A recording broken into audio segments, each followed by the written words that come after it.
ಮನೆ ಸಭಾಧ್ಯಕ್ಷರೇ, ಇವರು ಸಣ್ಣ ಕಿರಾಣಿ, ಅತಿ ಸಣ್ಣ ಕಿರಾಣಿ ಅಂಗಡಿಯಲ್ಲಿ ಅವ್ಯಾವತೆ ಮದ್ಯ ಮಾರಾಟ ಮಾಡುತ್ತಿರೋ ಬಗ್ಗೆ ಸರ್ಕಾರ ಗಮನಕ್ಕೆ ಬಂದಿರುತ್ತದೆ ಅಂತಾರೆ. ಇದು ಸಾಮಾನ್ಯವಾಗಿ ನೋಡ್ಕೊಂಡು ಬಂದಿದ್ದೀವಿ. ಎಲ್ಲ ಸದನದಲ್ಲಿ ಇದೊಂದು ಚರ್ಚೆ ಆಗಿದೆ. ನಂದು ಸರ್ಕಾರಕ್ಕೆ, ವಿಶೇಷವಾಗಿ ಹಣಕಾಸು ಸಚಿವರಿಗೆ ನಂದೊಂದು ಸಜೆಷನ್.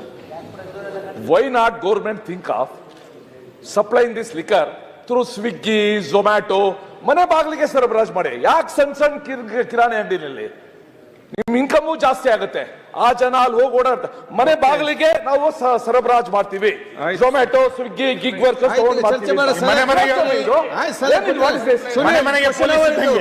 ಸುರೇಶ್ ಕುಮಾರ್ ಅವರು ಬಹಳ ಹಿರಿಯ ಶಾಸಕರು, ಸಚಿವರಾಗಿದ್ದಂಥವ್ರು.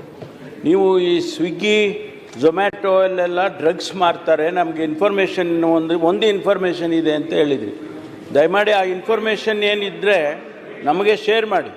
ಯಾವ ಸ್ವಿಗ್ಗಿ ಡ್ರಗ್ಸನ್ನು ಸಪ್ಲೈ ಮಾಡ್ತಾರೆ, ಝೊಮ್ಯಾಟೊನವರು ಡ್ರಗ್ಸ್ ಸಪ್ಲೈ ಮಾಡ್ತಾರೆ. ಯಾಕೆಂದರೆ ಭಾಳ ಸೀರಿಯಸ್ ಆಗಿ ತಾವು ಹೇಳಿದಿರಿ ಅಜಯ್. ಇದು ನಾವು ಮಾನ್ಯ ಮುಖ್ಯಮಂತ್ರಿಗಳು ಇದೇ ಸದನದಲ್ಲಿ ಬೆಂಗಳೂರಿನಲ್ಲಿ ಡಿಕ್ಲೇರ್ ಮಾಡಿದರು. We declare a war against drugs in Karnataka, drug free Karnataka ಮಾಡ್ತೇವೆ ಅಂತ ಹೇಳಿ ಡಿಕ್ಲೇರ್ ಮಾಡಿದ್ವಿ. ಆ ಇದರಲ್ಲಿ ನಾವು ಬಹಳ ಹೋರಾಟವನ್ನೇ ಮಾಡ್ತಾ ಇದ್ದೀವಿ. ನೂರಾರು ಕೋಟಿ ರೂಪಾಯಿ, ಸಾವಿರಾರು ಕೋಟಿ ರೂಪಾಯಿ ಡ್ರಗ್ಸ್ ಹಿಡಿದಿದ್ದೇವೆ.